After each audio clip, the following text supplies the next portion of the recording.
ಸ್ನೇಹಿತರೆ ನಮಸ್ಕಾರ. Charts learning in Kannada YouTube ಚಾನಲ್ಗೆ ಸ್ವಾಗತ. ನಾನು ನಿಮ್ಮ ಚಂದನ್ಗೌಡ. ನಾನೊಬ್ಬ full time stock market trader and trainer ಎರಡೂ ಇದ್ದೀನಿ. ಕಲಿಬೇಕು ಅನ್ನೋರು ನಂದು ಈ ಫ್ರೈಡೆ 17ನೇ ತಾರೀಕು ಬ್ಯಾಚ್ನ ಜಾಯ್ನ್ ಆಗಿ ಕಲಿಬೋದು. ಕಲಿಯೋ ಕಡೆ ಫೋಕಸ್ ಮಾಡಿ. ಆಲ್ವೇಸ್ ಮಾರ್ಕೆಟ್ ಈಸಿ ಆಗುತ್ತೆ, ಅದರ್ವೈಸ್ ಮಾರ್ಕೆಟ್ ಆಲ್ವೇಸ್ ಟಫ್ ಆಗುತ್ತೆ.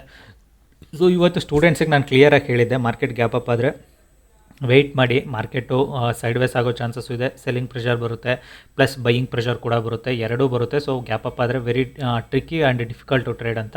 ಸೊ ಅದೇ ಥರನೇ ಸೊ ಒನ್ಸ್ ಅಗೇನ್ ಎಲ್ರಿಗೂ ಲೈಕ್ ಸಂಕ್ರಾಂತಿ ಹಬ್ಬದ ಆರ್ಥಿಕ ಶುಭಾಶಯಗಳು. ಸೊ ಎಲ್ರಿಗೂ ನಿಮಗೆ ನ್ಯೂ ಇಯರ್ ನ್ಯೂ ಥಿಂಗ್ಸ್ ಎಲ್ಲ ಅದು ಒಳ್ಳೇದು ಮಾಡಲಿ.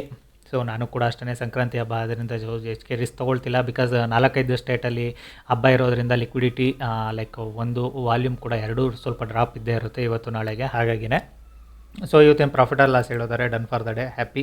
ಇದಕ್ಕಿಂತ ಎಕ್ಸ್ಪೆಕ್ಟೇಷನ್ ನಂದು ಇಲ್ಲ. ನನ್ನ ದಿನದ ದುಡಿಮೆ ಏನಿತ್ತು ಅದನ್ನು ನಾನು ಟಾರ್ಗೆಟ್ ಮಾಡಿ ದುಡ್ಕೊಂಡಿದ್ದೀನಿ. ಸೊ ಅದಕ್ಕಿಂತ ಜಾಸ್ತಿ ಎಕ್ಸ್ಪೆಕ್ಟ್ ಮಾಡೋದು ತಪ್ಪು ಮಾರ್ಕೆಟಲ್ಲಿ.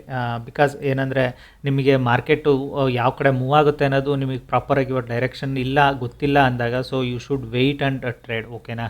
ಸೊ ಅದಕ್ಕೇ ನಾನು ಕೂಡ ವೆಯ್ಟ್ ಮಾಡ್ತಿದ್ದೆ, ಎಲ್ಲಿ ಟ್ರೇಡ್ ತೊಗೊಂಡೆ ಅನ್ನೋದು ಕೂಡ ಗೈಡ್ ಮಾಡ್ತೀನಿ ನೋಡಿ.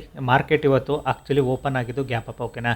ಗ್ಯಾಪ್ ಅಪ್ ಓಪನ್ ಆದ್ರೂ ಮಾರ್ಕೆಟು ಇಲ್ಲೇ ಸಸ್ಟೈನ್ ಆಗಿ ಬ್ರೇಕ್ಔಟ್ ಆದರೆ ಒಂದು ಟ್ರೇಡ್ ಮಾಡ್ಬೋದು. ಇಲ್ಲ like break down in the sense ಇವತ್ತಿನ ನೆನ್ನೆ ಲೋ ಏನಿದೆ ಅದರಿಂದ ಕೆಳಗಡೆಗೆ ಬಂದರೆ ಐ ಕುಡ್ ಗೋ ವಿತ್ ಒಂದು ಸೆಲ್ಲಿಂಗ್ ಸೈಡ್ ಟ್ರೇಡ್ ಅಂತ ಮೈಂಡಲ್ಲಿದ್ದು ನನಗೆ. ಸೊ ಅದೇ ರೀಸನ್ಗೆ ವೆಯ್ಟ್ ಮಾಡ್ತಾಯಿದ್ದೆ ಮಾರ್ಕೆಟ್ ಯಾವ ಸೈಡ್ ಡೈರೆಕ್ಷನ್ ತೊಗೊಳುತ್ತೆ ಅಂತ. ಸೊ ಎಕ್ಸಾಕ್ಟಾಗಿ ಮಾರ್ಕೆಟು ಲೈಕ್ ಈ ಲೆವೆಲ್ನ ಬ್ರೇಕ್ಔಟ್ ಆ ಸ್ಟೇಜಿಗೆ ಬಂದಾಗ ನಾನು ಟ್ರೇಡ್ ತೊಗೊಂಡೆ, ಬಟ್ ಪ್ರೀಮಿಯಮ್ ಮೂವ್ ಆಗ್ತಿರಲ್ಲ, ಓಕೆನಾ. ಸೊ ನಾನು ತೊಗೊಂಡ್ಮೇಲೆ ಪ್ರೀಮಿಯಮ್ ಅಷ್ಟು ಮೂವ್ ಆಗ್ತಿರಲ್ಲ. ನನಗೊಂದು 10-12 ಪಾಯಿಂಟ್ಸ್ ಹತ್ತಿರ ತೋರಿಸ್ತಿತ್ತು, ಬುಕ್ ಮಾಡೋ ಅಷ್ಟರಲ್ಲಿ ಒಂದು 11 ಪಾಯಿಂಟ್ಸ್ ಅಷ್ಟೇ ಬುಕ್ ಆಗಿತ್ತು. ಅದಾದಮೇಲೆ ಮೂವ್ ಆಯಿತು premium. I agree that one. Like ಏನು ಹೇಳಿ ಅದಕ್ಕೆ, ಅದಾದಮೇಲೆ ಇನ್ನೊಂದು 7-8 ಪಾಯಿಂಟ್ ಪ್ರೀಮಿಯಮ್ ಮೂವ್ ಆಯಿತು. ಬಟ್ ನನಗೆ ಪ್ರೀಮಿಯಮ್ ಮೂವ್ ಆಗುತ್ತೆ ಅನ್ನೋದು ಒಂದು ಫಿಯರ್ ಕೂಡ ಇತ್ತು, ಮೂವ್ ಆಗಲ್ಲ ಅನ್ನೋದು. ಏನಕ್ಕೆ ಅಂದರೆ ಮಾರ್ಕೆಟ್ ಇಲ್ಲಿ ಟ್ರೇಡ್ ಮಾಡ್ತಾಯಿಲ್ಲ, ಇಲ್ಲೆಲ್ಲರೂ ಟ್ರೇಡ್ ಮಾಡ್ತಿದ್ರೆ ಐ ಅಗ್ರಿ ಲೈಕ್ ಇದು ಒಂದು ಪ್ರೀಮಿಯಮ್ ಫಾಸ್ಟ್ ಮೂವ್ ಆಗ್ಬೋದು ಅಂತ. Market still seller ಝೋನಲ್ಲಿದೆ.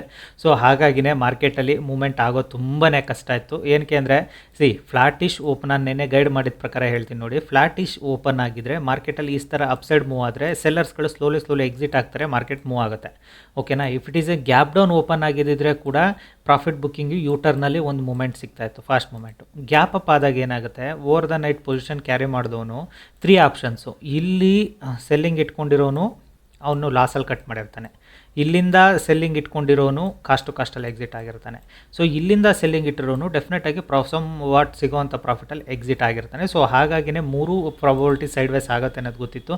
ಅವಾಗ ಎಲ್ಲೂ ಕೂಡ ಪ್ರೀಮಿಯಮ್ ಮೂವ್ ಆಗ್ತಿಲ್ಲ ಗೊತ್ತಾ. ಜಸ್ಟ್ ನೋಡಿದೆ ಪ್ರೀಮಿಯಮ್ ಚಾರ್ಟು ಇಲ್ಲಿ ಸ್ಪಾಟ್ ಚಾರ್ಟಲ್ಲಿ ಕೆಳಗಡೆ ತೋರಿಸ್ತಿದೆ, ಬಟ್ ಪ್ರೀಮಿಯಮ್ ಚಾರ್ಟ್ ಅಲ್ಲಲ್ಲೇ ನಿಂತ್ಕೊಂಡಿದ್ದಾವೆ. ರೀಸನ್ ಕೂಡ ಲೈಕ್ ಅದಕ್ಕೆ ಹೇಳಿದ್ದು, ಮಾರ್ಕೆಟ್ 2-3 ಡೇಸಿಂದ ಕಂಟಿನ್ಯೂಸ್ ಬಿದ್ದಿರೋದ್ರಿಂದಲೂ ಕೂಡ ಲೈಕ್ ಒಂದು ಬೈಯಿಂಗ್ ಪ್ರೆಷರ್ ಬರುತ್ತೆ ಅಂತ. ಇವಾಗ ಏನಾಗ್ತಿದೆ, ಮಾರ್ಕೆಟ್ ಡೈನಾಮಿಕ್ಸ್ ನೇಚರ್ ಏನಾಗ್ತಿದೆ, ನಾನು ಆ್ಯಕ್ಚುಲಿ ಇದನ್ನೇ ಹೋಲ್ಡ್ ಮಾಡಿದರೆ ನೀವು ಬಿಲೀವ್ ಮಾಡಲ್ಲ, ಆಲ್ಮೋಸ್ಟ್ ಈ 21 or 22 ಪಾಯಿಂಟ್ಸ್ ತನಕಲ್ಲೂ ಹೋಗಿತ್ತು. But I excited 11 or 12 points. ಅದನ್ನೇ ನಿಮಗೆ ಎಕ್ಸ್ಪ್ಲೇನ್ ಮಾಡಿದ್ನಲ್ಲ. ಸೊ ರಿಟ್ರೇಸ್ಮೆಂಟ್ ಟ್ರೇಡ್ ಮಾಡೋಣ ಅಂದರೆ ಲೈಕ್ ಇಂಟ್ರೆಸ್ಟ್ ಇರಲ್ಲ. ರೀಸನ್ ಇಷ್ಟೇ, ಒಂದು ಫೆಸ್ಟಿವಲು, ವರ್ಷಕ್ಕೆ ಒಂದೇ ಸಲ ಫೆಸ್ಟಿವಲ್ ಬರೋದು. ಸೊ ಹಾಗಾಗಿನೇ ವೈ ಟೇಕ್ ರಿಸ್ಕ್ ಅಂತ ಜಸ್ಟ್ ಪೊಸಿಷನ್ ಕ್ಲೋಸ್ ಮಾಡಿ ಜಸ್ಟ್ ಇದು ಮಾಡೋಣ ಅಂತ ಅಷ್ಟೇ. ಸೊ ನೀವು ಕೂಡ ಅಷ್ಟೇ, ನಿಮಗೆ ಪ್ರಾಫಿಟ್ ಸ್ಮಾಲ್ ಆಗಿರಲಿ ಇಲ್ಲ ಬಿಗ್ ಆಗಿರಲಿ, just close the day and enjoy your day. Because market ಯಾವಾಗಲೂ ಇದ್ದೇ ಇರುತ್ತೆ ನಮಗೆ. ಮಾರ್ಕೆಟ್ ಡೈನಾಮಿಕ್ಸ್ ಕೂಡ ಯಾವಾಗಲೂ ನೇಚರ್ ಕೂಡ ನಮಗೆ ಅರ್ಥ ಆಗೋದು ಕೂಡ ಇದ್ದೇ ಇರುತ್ತೆ. ಅಂಥದ್ದಿದ್ದಾಗ ಸೊ ಮಾರ್ಕೆಟಿಂದ ಆದಷ್ಟು ದೂರ ಇಟ್ಕೊಂಡು ಟ್ರೇಡಿಂಗ್ ಕಡೆ ಫೋಕಸ್ ಮಾಡಿ, ಕಲಿಯೋ ಕಡೆ ಫೋಕಸ್ ಮಾಡಿ. ಲೈಕ್ ಅದನ್ನೇ ನಾನು ನಿಮಗೆ ಹೇಳೋದು. ಇವಾಗ ಮಾರ್ಕೆಟ್ ಏನಕ್ಕೆ ಕೆಳಗಡೆ ಬರ್ತಾಯಿದೆ ಅಂದರೆ, ಮಾರ್ಕೆಟ್ 3 ಡೇಸಿಂದ ಬಿದ್ದಿದೆ. ಇಷ್ಟು ದೂರ ಫಾಸ್ಟ್ ಮೂವ್ಮೆಂಟ್ ಆಗಿರೋದ್ರಿಂದ ತುಂಬ ಜನ ಮಿಸ್ ಮಾಡಿದರು ಪೊಸಿಷನ್ನು.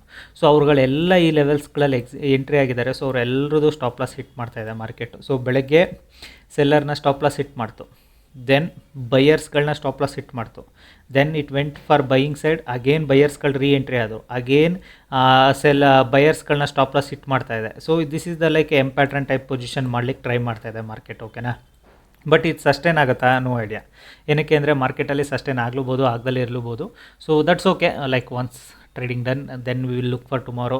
ಲೈಕ್ ನಾನು ಆಫ್ಟರ್ ಮಾರ್ಕೆಟ್ ಸ್ಟೂಡೆಂಟ್ಸ್ಗಳಿಗೆ ಗೈಡ್ ಮಾಡಬೇಕಾದ್ರೆ ಐ ವಿಲ್ ಲುಕ್ ಇಟ್ ನಾಳೆಗೆ ಏನು ಮಾಡ್ಬೋದು, ಯಾವ ಥರ ಮೈಂಡ್ಸೆಟ್ ಯಾವ ಥರ ಕ್ರಿಯೇಟ್ ಆಗ್ಬೋದು ಅಂತ. ಯಾಕೆಂದರೆ ಮಾರ್ಕೆಟಲ್ಲಿ ಇವತ್ತು like continues upside downside V shape up V shape down ಥರನೇ ಮೂವ್ ಆಗ್ತಿದೆ ಮಾರ್ಕೆಟು. ಈ ಥರ ಇದ್ದಾಗ ನಿಮ್ಗೆ ಅಷ್ಟು ಈಸಿ ಇರೋದಿಲ್ಲ ಟ್ರೇಡ್ ಮಾಡೋದು. ಆಲ್ವೇಸ್ ಬಿ ಕೇರ್ಫುಲ್ ಈ ಥರ ಡೈನಾಮಿಕ್ಸಲ್ಲಿ ಟ್ರೇಡ್ ಮಾಡಬೇಕಾದ್ರೆ. ಪ್ರೆಸೆಂಟು ನೀವು ಟ್ರೇಡ್ ಮಾಡಿಲ್ಲ ಅಂದರೆ ಎರಡೇ option, it should break this level, other it should break this level. ಇವೆರಡರಲ್ಲಿ ಒಂದು ಈ ಮಧ್ಯದಲ್ಲೇ ಪ್ರಾಬಬಿಲಿಟಿ ನನಗೆ ಗೊತ್ತಿರೋದು ಈ ಮಧ್ಯದಲ್ಲೇ ಕ್ಲೋಸ್ ಆಗ್ಬೋದು ಇವತ್ತು ಟ್ರೇಡ್ ಅಂತ. ಬಿಕಾಸ್ ಅದಕ್ಕಿಂತ ಎಕ್ಸ್ಟ್ರಾ ನಾನು ಮೈಂಡ್ ಸೆಟ್ಟಲ್ಲಿ ಥಿಂಕ್ ಮಾಡ್ತಿಲ್ಲ. ಇವೆರಡರಲ್ಲಿ ಒಂದು ಸೈಡಲ್ಲಿ ಇದರಲ್ಲಿ ಡೈನಾಮಿಕ್ಸಲ್ಲಿ ಕ್ಲೋಸ್ ಆಗ್ಬೋದು ಅನ್ನೋದು ನನ್ನ ಮೈಂಡ್ ಸೆಟ್ಟಲ್ಲಿದೆ. ಸೊ ಹಾಗಾಗಿನೇ ನಾನು ಅದನ್ನು ಹೇಳ್ತಾ ಇರೋದು. ಬಟ್ ಇವತ್ತು ನಾನು ಜಸ್ಟ್ ಬ್ಯಾಂಕ್ ನಿಫ್ಟಿ ನೋಡ್ತಾ ಇದ್ದೆ. ಬ್ಯಾಂಕ್ ನಿಫ್ಟಿಯಲ್ಲಿ ಒಳ್ಳೆ ಮೂಮೆಂಟ್ ಆಗಿದೆ compare to Nifty. Bank Nifty ಒಳ್ಳೆ ಮೂಮೆಂಟನ್ನು ಕೊಟ್ಟಿದೆ. ಇಟ್ ಮೀನ್ಸ್ ಬೆಳಗ್ಗೆ ಓಪನ್ ಆದಾಗಲೇ ಮಾರ್ಕೆಟಲ್ಲಿ ನಿಫ್ಟಿ ಏನಾದ್ರು ಈ ಥರ ಓಪನಿಂಗ್ ಇದು ಸಿಕ್ಬಿಟ್ಟಿದ್ರೆ, ಲೈಕ್ ಲಾಸ್ಟ್ ಸ್ವಿಂಗ್ ಗ್ಯಾಪ್ ಏನಿತ್ತಲ್ಲ ಅಲ್ಲಿಂದಲೇ ಸ್ಮಾಲ್ ರಿಜೆಕ್ಷನ್ ತೊಗೊಳ್ತು, ರೌಂಡ್ ಫಿಗರಿಂದ ಅಪ್ಸೈಡ್ ಹೋಗಿದೆ. ಸೊ ಈ ಥರ ಲೈಕ್ ನಿಫ್ಟಿಯಲ್ಲಿ ಏನಾದರೂ ಬೆಳಗ್ಗೆ ಸಿಕ್ಕಿದರೆ ಡೆಫಿನೆಟಾಗಿ ಒಂದು ಈಸಿ ಟ್ರೇಡ್ ಆಗಿರ್ತಿತ್ತು. ನಿಫ್ಟಿ ವೀಕ್ನೆಸ್ ತೋರಿಸ್ತಲೇ ಇದೆ, ಬಿಕಾಸ್ ನಿಫ್ಟಿಯಲ್ಲಿ 50 ಸ್ಟಾಕ್ಸ್ಗಳದ್ದು ಮೈಂಡ್ ಸೆಟ್ ಕೂಡ ಇರುತ್ತೆ. ಸೊ ಹಾಗಾಗಿನೇ bank Nifty only financial ಸ್ಟಾಕ್ಸಿಂದ run ಹೋಗೋದ್ರಿಂದ ಬ್ಯಾಂಕ್ ನಿಫ್ಟಿಯಲ್ಲಿ ಡಿಫ್ರೆಂಟ್ ನೇಚರ್ ಇದ್ದೇ ಇರುತ್ತೆ ಯಾವಾಗಲೂ ಅಷ್ಟೇ. ಬಟ್ ಬ್ಯಾಂಕ್ ನಿಫ್ಟಿ ಟ್ರ್ಯಾಪ್ ಮಾಡಿಸೋದು ತುಂಬ ಈಸಿ ಕಂಪೇರ್ ಟು ನಿಫ್ಟಿ.